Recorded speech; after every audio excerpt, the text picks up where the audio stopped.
Hi, you're face to face with Shell.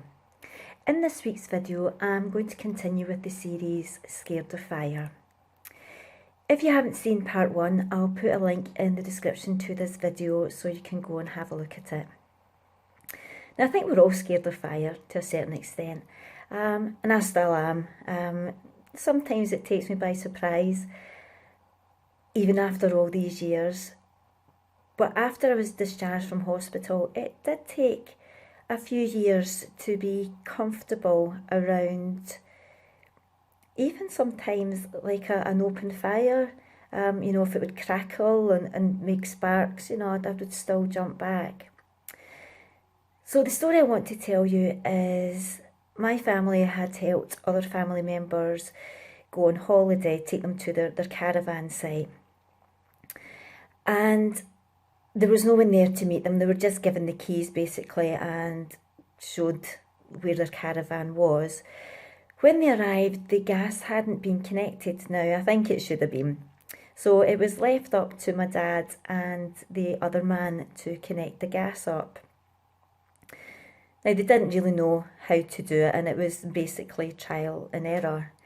Unfortunately, they had hooked it up to, instead of the gas supply, or to the gas into the caravan, they'd hooked it up to the water pipe. So when they tried to light the cooker, the gas was actually coming out of the water tap, and obviously it ignited. I just absolutely was terrified, and the woman's husband was screaming on him to get out the caravan, fair enough, and I just ran. I just took off. I remember just running and running down the campsite. And I remember looking back and thinking, no, I'm not far enough away, I'll just keep on running and running. Until eventually I'd stopped and I did look and everything was okay. I mean, obviously once the gas had burned off, obviously they turned it off, and once the gas had burned off, just after a few seconds, I was told everything was fine. But I just got such a fright and I just kept running.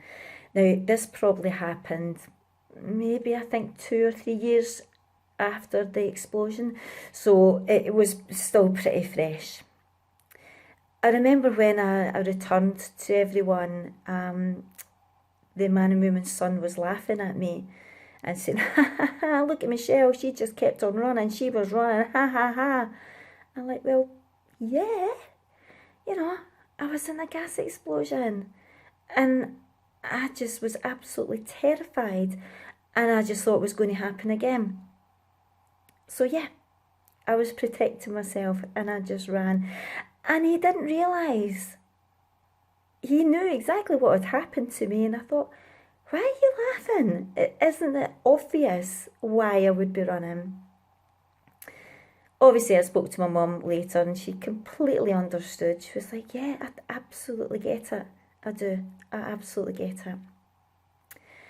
So what I'm trying to say is, if you're still got a fear of what made you the way you are, what injured you, that is absolutely fine and it's absolutely normal.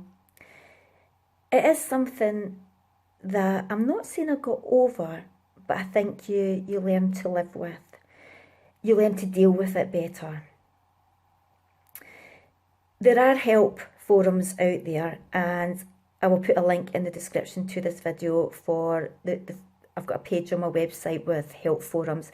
If you feel you're struggling and you need a bit more help, please head over to my website and you will find more help there. Even just head over to my website anyway. There's lots more information and lots more help for you. A huge shout out to my subscribers. This is so appreciated.